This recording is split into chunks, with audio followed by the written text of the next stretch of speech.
Ay, isang mapagpalang araw, munting kaalaman nga pala. Nako, ito, Cayetano, no?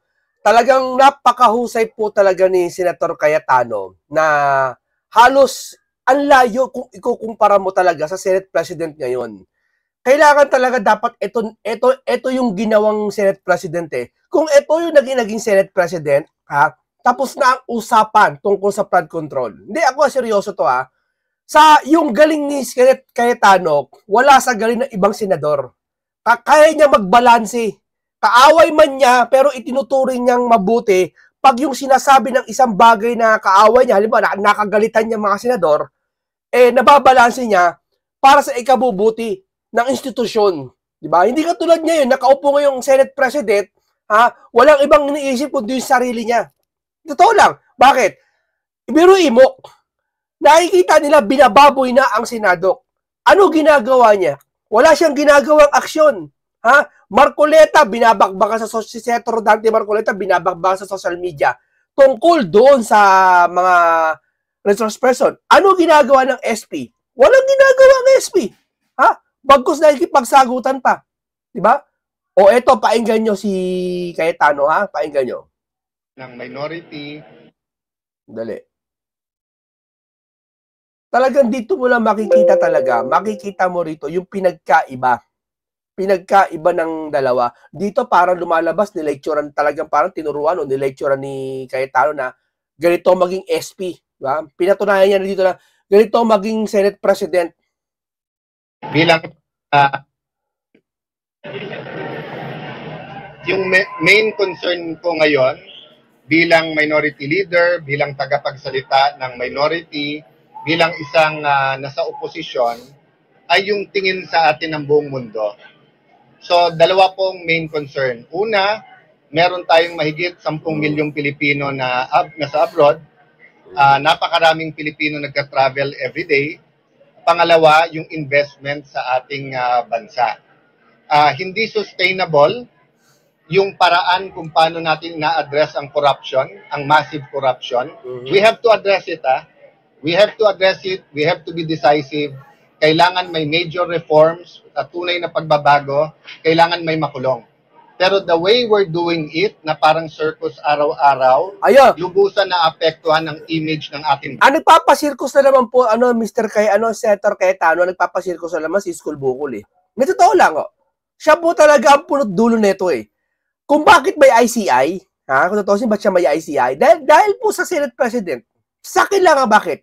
Kung sisimulan nyo, nang pumalit bigla, nung liderato nga, kung babalikan natin anong ginawa niya? Agad na tinanggal si Senator Marcoleta. Di ba? Ngayon, yung taas, yung administrasyon, syempre nagtaka, kumbaga parang sa akin lang nag-aaway-away kayo dyan, sige, gagawa ko ng independent body para na huwag na kayo mag-away-away. Pero kung halimbawa hindi niya pinalitan si Senator Marcoleta sa pagkapalit niya, dapat siya lang pinalitan niya si Cheese lang eh. Diba? Yun, naggulo-gulo na. Nagkaroon na talagang magulo, nag-rally na September 21. Totoo lang, siya talaga punot dulo nun eh. Diba? Kung hindi nagpalit ng liderato, hindi siya nangialam, tapos na investigasyon niya yun, kayang-kaya naman nila yan eh. Diba? Saka walang power ang Senate. Diba? Sabi niya, tuta. I'll give you an example. Yung paggising natin ngayong umaga, yung issue tungkol kay Senator Joel Villanueva. Okay. Okay. All senators can defend themselves. Sa minority, they can defend themselves. I'm really hoping na nagkamali lang si Ombudsman Remulla at mali ang binigay ng staff niya. Kasi malinaw na malinaw, dinismiss na yung kaso na yan. Okay. Klarong-klaro po yan. Wala siyang isusulat sa Senate President sapagkat na-dismiss na yung kaso na yan. At kung titignan mo bakit na-dismiss, malinaw na hindi marireverse. First, ang pirma ni Joel doon ay forged. Hindi niya pirma. Pangalawa po, ang nakalagay sa letterhead, Buhay Party List. Okay. Siya po ay representative noon ng CBAC Party List, no? So this is not even a debatable matter. Okay, tama. So I know Boying Remulla. He is a man of duty. May sense of duty yan. Nabasa ko mga statements niya bago siya maging ombudsman. Naniniwala ako gusto niya ng tunay ng pagbabago. Marami akong issues na hindi agree sa kanya, but I see his sincerity na gusto niyang parusahan ang dapat parusahan. O, tignan mo marami siyang bagay na ayaw kay Remulla. Pero tignan mo pinupuri niya si Remulla ngayon. Di ba? Ito yung sinasabi ko sa inyo na isang bagay na pwede talagang maging Senate, isang bagay na wala yung SP ngayon, dapat ito meron si Cayetano. Di ba? Kita mo kung sa iba-iba to katulad nila SP na yan, nila si Iskol Bukol at ni Boy Tago, galit sila kay Marcoleta kasi galit sila. Nadamay pati posisyon. Pinalitan si Marcoleta. Tama? Pero itong mamang ito si Cayetano, hindi niya dinamay ang posisyon ngayon ni Ombudsman kung ba't siya Ombudsman. Marami siyang ayaw kay Ombudsman. Pero ngayon, sinasabi niya yung kapurihan ni Boying. Tama, mali. Ibig sabihin, sa pagkakataong ito, nakikita ni Cayetano dalawa. Isang mabuti na ginagawa ng isang tao at isang mali na ayaw niya sa isang tao. So lumalabas, hindi siya nagtatangi na porket masama yung ginawa niya, ay masama na lahat ng gagawin mo. Wala nang kabutihan gagawin yung isang tao. Hindi, maski ako si Boying, kahit ganyan niya, maraming magagawa, mabuti pa rin yan. Pero pupulay lang dito yung mali. Dapat ganyan ang isang katangian ng isang leader. Umalis ka na dyan, Iskol Bukol. Ipalit mo na si Cayetano dyan. Unfortunately, tapos November 10 pa daw babalik si yung Boy Tago sa Blue Ribbon. Tingnan mo, pinaghihintay yung taong bayan, November 10. Pwede naman bukas, pwede naman sa isang araw. Bakit November 10 pa? Diba? May date, ano yung script? Parang naging circus nga, palakasan ng palakpak. Okay, tama. And we know that there are certain people who are against Joel, who are against the minority. Okay. So, habang ginugulo ito ng mga mastermind, sila'y nakakawala. Tama. Isipin niyo po, no? Kung unang araw na sinabi ng Pangulo, may yan na harassment sa inyo in front of the opposition. Let's see, after Ombudsman Remulla sees the documents na pre-provide na rin. Yung iba dun, sa inyo sa media na mismo, lumabas. Yung iba kay Senator Joel, di ba? So sa akin, right now, benefit of the doubt, nagkamali lang. Right now. Okay. Pero yun nga, makikita nyo tuloy ngayon, in context ng flood control. Yun yung kaso kay Joel, nagkamali lang. Na talagang yung iba sa amin ay target talaga. Tama, ganito yan ganito yung explain ni Cayetano kung ano ibig sabihin explain ko sa inyo. Yung about do sa pirmahan na yan kay Joel, pati kay Boye, pagkakataon lang yun, walang kinalaman sa flood control yon. Ganon din yung ibang issue kay Ping. Halimbawa, nakita ng picture kay Diskaya. Pagkakataon lang yon. Ang gusto ko nila mangyari, pinagsama-sama nila lahat ng problema, tapos doon sa usaping flood control, gustong kalimutan. Lahat tayo may baho. Lahat ng politiko may baho. Huwag niyo iugnay sa flood control. Ang target na dito ay mahuli. Kasi ganito lumalabas may bagong issue. Anya, may Diskayang kasama. Sino yan? Kasabot na naman senador. Hindi issue yun. Sabi niya, hindi pwede, huwag natin pagdebatihan yan. Ang gusto yung papansin ni Cayetano dito, lahat ng problema sa isa't isa, hindi dapat pansinin, ang pansinin yung pinakapuno. Doon tayo. Ay hindi, yung Iskol Bukol ang daming pinagsasabi ang daming mga, tsaka ang daming lang sablay. Sinong umaatake sa inyo? Sino? Sorry? Sino ang umaatake sa inyo sa Senado? Well, many, but definitely the mastermind. Hindi ba we've named it many times, and of course, lumalabas ngayon sa hearing hanggang kay Mr. Zaldico. But wala naman, kayo ba naniniwala kayo hanggang doon lang yun? Diba? I don't think there's one mastermind. Tingnan mo kayo naniniwala kayo kung sakali lang hanggang kay Saldi lang ba yung problema? Kung hanggang kay Saldi lang yun, ba't di siya makauwi? Hindi ito lang Ikaw ba, congressman ka, party list ka? Sabihin natin hindi ka makauwi ng bansa. Kasi may kinalaman ka sa insertion. Sa tingin nyo, hanggang doon lang yun, bilyon ng bilyon na pera, sa kanya lahat. Kung nasa kanya lahat, sana pinauwi na siya ng gobyerno. Tama? Bakit? Nasa kanya lahat ang tutok Umuwi ka na. Kininakaw mo lahat ng pera sa insertion. So bakit may palaisipan dito? Hindi natin sisisi kung sino pero palaisipan lang. Mag-isip kayo. Ba't di siya may din makauwi? Hindi pinapauwi o ayaw niya umuwi? May taong hindi siya pinapauwi o siya mismo ayaw umuwi? Alin sa dalawa? Tingin nyo. Sa tingin nyo, kung si Saldi lang lahat may kasalanan nito, Siyempre pauhuli siya ng gobyerno. Halika rito, tago ka. Dinadami mo pa kami lahat dito, ha? Tago ka, halika rito. Ibig sabihin, para sa akin, Chorya, may mga kasabot na malalaking tao. Mas mataas pa doon sa dalawa. Kay Tambaloslos, pati kay Saldi. Tama? Ibig sabihin, ayaw mabuko, kaya maaaring sabihin, Chorya ko lang to, huwag niyong paniniwalaan na. Pwedeng sabihin na, huwag ka na umuwi dyan, ka lang, baka ipahama ko pa kami. Parang ganun eh. Yeah? I think it is a group of people who came together, maybe stumbling into it. Yung latest ko narinig is that nalulun sa sugal sila Bryce at kailangan nila ng pera. So wala naman sa usapan Ghost, napunta sa Ghost, nagustuhan nila, natuto, in-export na nila sa ibang district engineer. That can be true or not. But until now, I have not heard from the DPWH, from the ICI, DOJ, or Ombudsman, a working theory. Napaka-importante sa kahit anong investigasyon ng krimen, ano yung kwento, ano yung narrative, ano yung working theory. Kasi dun mo makikita yung motibo. Di ba? And I think... Totoo yun. Para dito yung sa ICI, hindi pinaparinig yung kwento. Doon pala kasi malalaman mo na pag narinig mo eh. Obviously, RJ, we have some people in our minds, but we'd rather the evidence speak for it. Hindi ako naniniwala dun sa mag-name ka muna to follow yung ebidensya. Dun ako sa lumabas muna yung ebidensya, tapos alam na natin kung sino. Tama. Diba? So all throughout, yung kay President Erap, kay President GMA, yung yung mga investigasyon in the past, diba?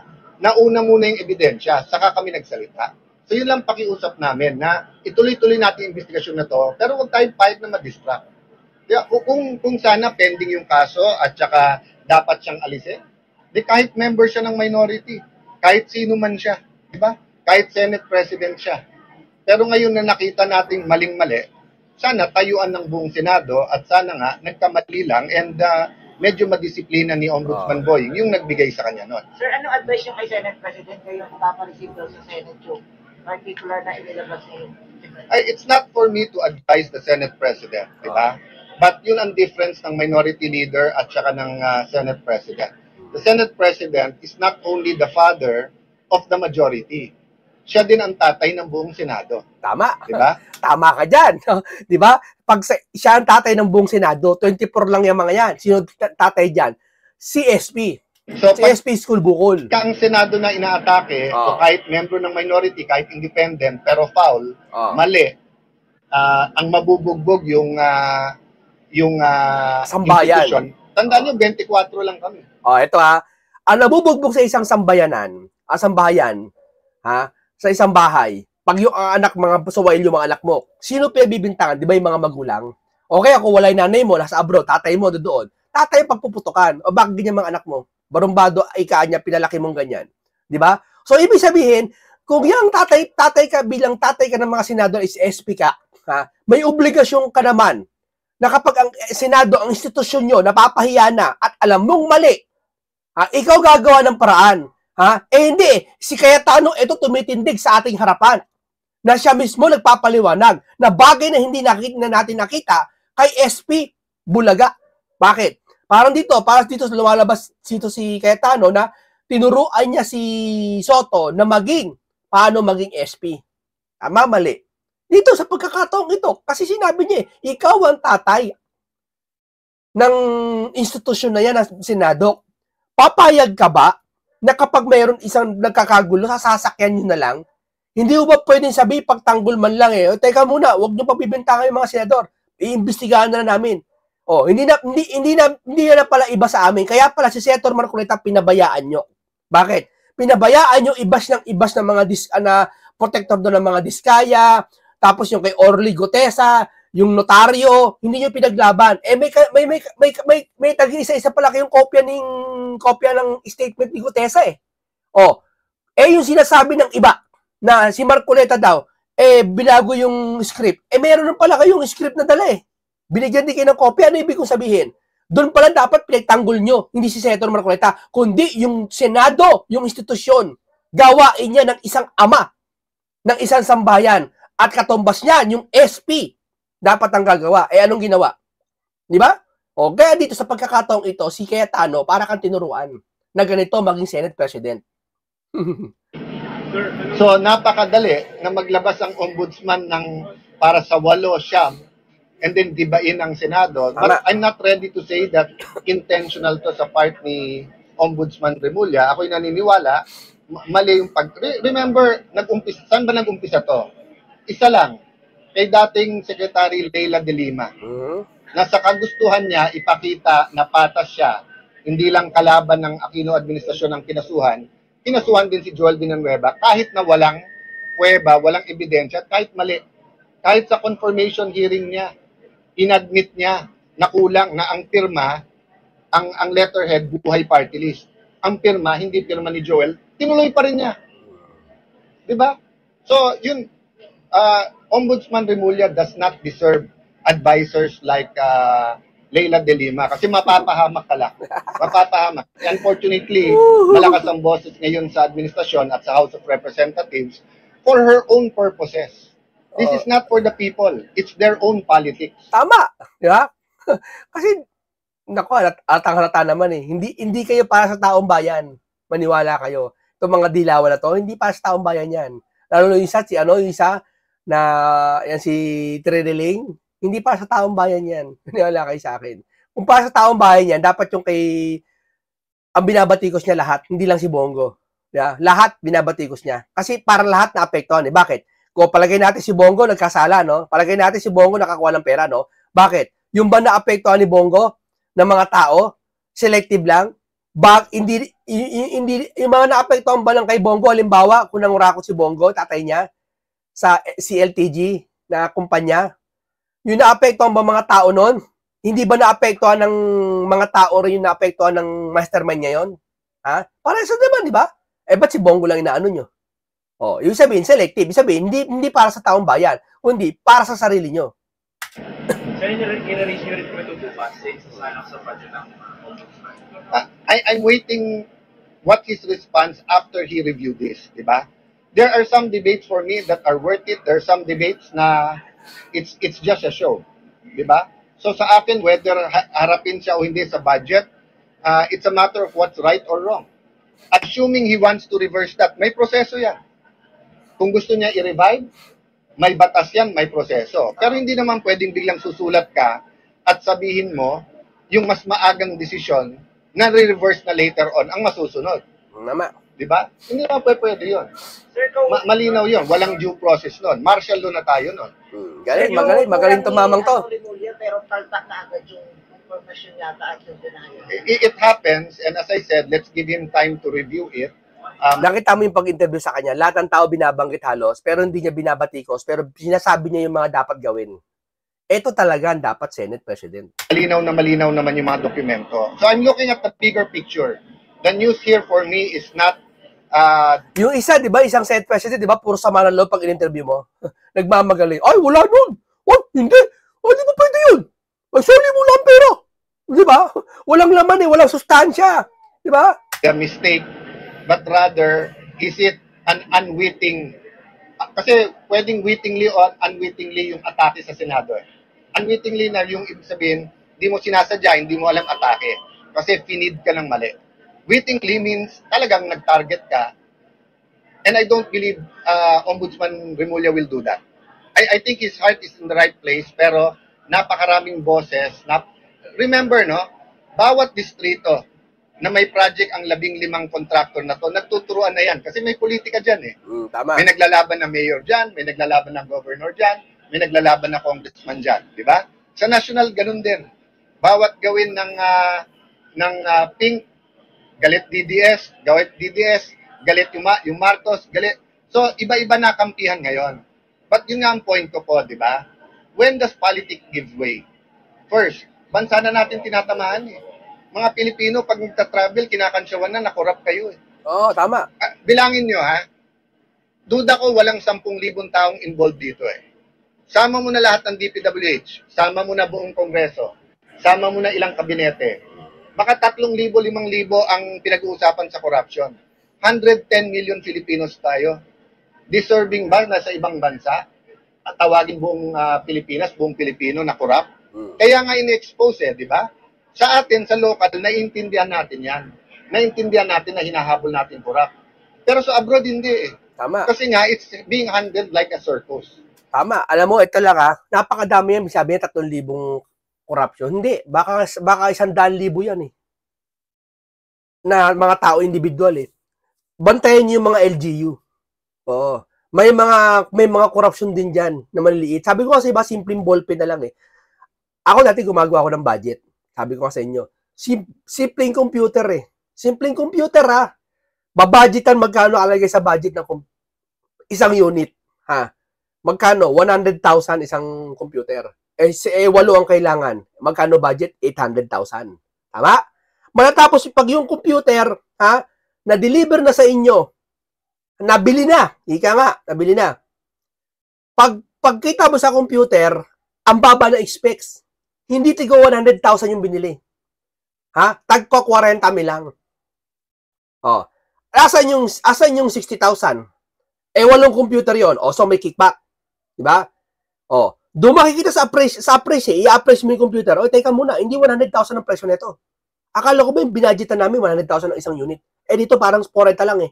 Sira, yung keyboard, ang nipis pa. Yung mouse, napaka-ordinary pa ng mouse, ang nipis ng mga madaling masira. Diba? Tinipid. Diyan pala may corruption eh. Diba? Kung lahat yun napupunta sa gobyerno, kasi pero ng taong bayan yan eh, diba? Dapat lahat yan imbestigahan eh. Simple computer lang yan sa isang opisina. Diba? What if pa kaya sa malakihan na? No, even in the Senate. That's why lagyan natin ng konting ayos. Diba? Let's not think that we can do anything and bahala na yung consequences. Okay. Lahat ng action natin may consequences. Pwede ako magwala dito ngayon. Pwedeng kung ano-ano sabihin ko. Tama. Pwedeng ilabas ko kung sino tingin ko mga mastermind. It won't be helpful if it's just part of the circus. So, Sen, yung ano po? Gusto niyo po na yung mag-investiga sa ICI, meron din opposition, nakasama din. We have to find a way na mas mabilis ang investigasyon, mas mabilis yung pagkaso, at hindi tayo ma-distract. So, kung kinasuhan ka agad, si Alcantara, si Yusek, si Bryce, si JP, etc., kinasuhan ka agad kasi ghost eh. Ano pang hanapin mo? Ghost. Tapos nakapag-apid-apid yan one time, malinaw. Ngayon tuwing hearing, pabago-bago eh. Di ba? So, ang problema sa ICI, sila mismo nagsabi, kulang kami sa power. Pero pati sila napagbibintangan na anong direksyon nyo. At kasi, sino ba nagbibigay sa kanya ng dokumento? Kasalanan talaga ni School Bukula to, kaya nagkaroon ng ganyan. Oo. Kasalanan yan. Papalit-palit sa liderato, dapat siya nalang pinalitan yung sarili niya. Dito pwede naman si Chisla palitan niya. Bakit si Rodante Marcolita palitan niya? Ginawa niya pa yung si Boy Tago na Blue Ribbon. Hindi nakakapanggigil eh. Totoo lang. Di ba? Para sa taong bayan to eh. Para siya nagsisirkus dyan. Di ba? Ba't yung pinalitan? Alam mo, makakasagpo ng big fish yun eh. Di ba? Yan ang hirap sa inyo. Yan kaya lahat ng ito problemang ito, kasalanan na ito ni School Bukol. Ito, aside from yung mga para sa akin opinion yan DOJ, DPWH, Office of the Ombudsman. Okay. Diba? So, wala rin tayong tagabantay doon. What's your comment po na ina-live na yung hearing? Very good. Thank you ICI na nakinig kayo. Diba? And thank you na kayo mismo nagsasabing you need more powers. But sa akin din, let us bulletproof them in terms of yung faith ng tao. And the way to bulletproof, magsama ng ilang religious leaders, magsama ng isang oposisyon, then make them independent. Sa US, pag independent prosecutor ka, ang pera mo at gagawin mo, independent ka talaga. Hindi depende yan sa administrasyon. So there's much more we can do. In fact, ang bill na yan kay Senator Soto, kay SP, yung Nako, pahiya ka dito. na-legislate yung ICI. But definitely, ang galing niya, no? Ang galing niya, no? Talagang yung kahit may mga palpak isang tao, pinupuri niya pa. Ito lang. Pero, sinasabi niya kung ano yung mali. Ito talaga ang tama. Faster, and kailangan bullseye, kailangan focus tayo. Tama yan. No doubt. No doubt. Isipin mo ang Senado mag-hearing, walang contempt power. Di walang pumansin. Buti na lang sa galit ng tao, sumusunod sa ICI. Ang problema nga, nililigaw. Ako, it's clear to me na panliligaw talaga yan. Bakit? Hindi nga natin malaman kung ano pinag-usapan doon eh. Di ba? Meron ba naman nagtatanong, asan ang lugar? Sir, hindi nagtanong ka, naligaw ka, no? Saan po papuntang Baguio? Pati kapag mimitingan namin sa loob. Hindi mo alam kung ano pinagsabi nila. Nagtatanong ka na naman eh. Eh, ito taong bayan nagtatanong eh. Tapos hindi nyo pinaparinig kung sa papatong papunta. Di ba? Gets nyo? Ikaw pa, nagtatanong ka pero sasagot sa'yo, hindi mo narinig. Hindi niloko ka. Nagtanong ka pa. Kuha nyo.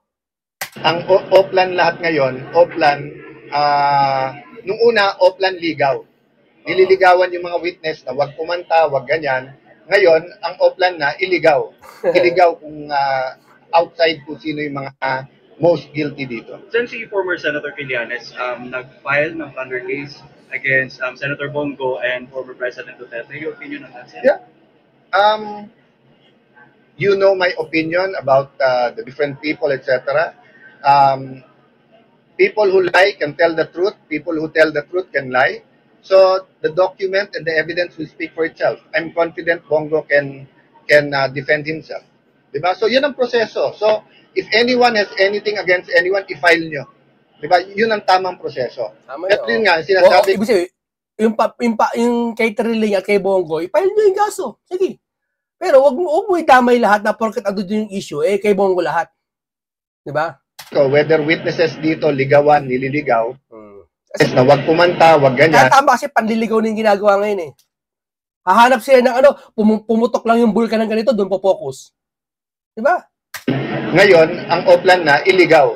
Iligaw kung outside kung sino yung mga most guilty dito. Since si former Senator Trillanes nag-file ng plunder case against Senator Bongo and former President Duterte, your opinion on that? Yeah. You know my opinion about the different people, etc. So, if anyone has anything against anyone, i-file nyo. Diba? Yun ang tamang proseso. Pero yun nga, sinasabi ko, whether witnesses dito, ligawan, nililigaw, that's really happening now. And sa galit ng tao kasi, sa galit, diba, all of us wants to please the people. But we have to think a little bit long term. Leaders tayo, hindi tayo followers. Hindi pwedeng galit ang tao o gawa tayo ng paraan na hindi na sila galit. Hindi. Address the issue. And what's the issue? Dalawa lang. Magaling tong tao ito. Ikulong ang mga guilty, soli pera, pero pangalawa, tunay na reforma. Tama, galing na itong taon to. So, sang-ayon ako dun sa nagsasabing yung 600 plus billion ng DPWH, bawasan ng at least 10%. Kasi kung the same amount na gumawa dati, di pag dinid mo, nandun pa rin yung kickback. Pero sinabi naman ng DPWH, nire-review nila ngayon. Sana, bago yung final, yung 625 na yon, at least by 10 to 15%, bawasan, ilipat sa mas magagandang project. Pero do you believe, Senda, yung paninira kay Senator Bongo, part yun sa tinawag nyo na systematic na paninira sa minority? You know why I don't want to go into Bongo, Joel Villanueva, Jinggoy Estrada, everyone, no? The Tulfos, may tumitira din. Villar, may tumitira din. Kay Ping, di ba? May lumabas na picture kay Senator Ping with the Discayas. I don't want to attack or defend any of the senators because they can do that themselves. Sa akin lang, dinidistract ba tayo? Oo, panidistract lang yan eh. Di ba? Lahat tayo may sariling baho, sabi ko nga sa iyo. Lahat tayo i-distract ng mga yan. Pero huwag tayo magpa-apekto sa mga yan. Doon tayo sa focus. Kaya mag-focus ang goal. Ganyan. Sa isang buhay, sa pangarap mo, sa goal mo, maraming mangingialam sa'yo, mga kamag-anak mo, mga kaibigan mo, ida-down ka, lahat. Focus ka lang sa goal. Doon tayo papunta. Hindi yung nangilam lang na ganito, i-stop ka dito. Eh, wala lang. Ganito nangyayari dito, diba? Nagiging circus. Diba? Ay, ikaan niya si Jinggoy. Sabi, mastermind daw si Duterte. Doon tayo sa goal. So kung isa dun sa mga nabanggit ko, isang senador ang mastermind, by all means, itodo na natin. Pero kung hindi sila mastermind, there should be a better way to deal with their malfeasance or misfeasance if there's any. Diba? Pero yung nangyayari na public circus, walang natatawa eh. Naaliw tayo, pinapanood natin, but it's not helping the country. Okay. I'm concerned talaga sa takbo natin. Alam mo yung ganito kalaking tama, hindi agad-agad. Sa stock market, baka medyo agad-agad, pero sa fundamentals, sa foundation ng ating ekonomiya, may tama to ha. Pati kung ano turing nila sa OFW. O, tama to, lahat to. Bagsak ang ekonomiya natin, wala magtitiwala mga investor. No? O paano hanggang dito lang po sa inyong lahat? Paalam sa inyong lahat.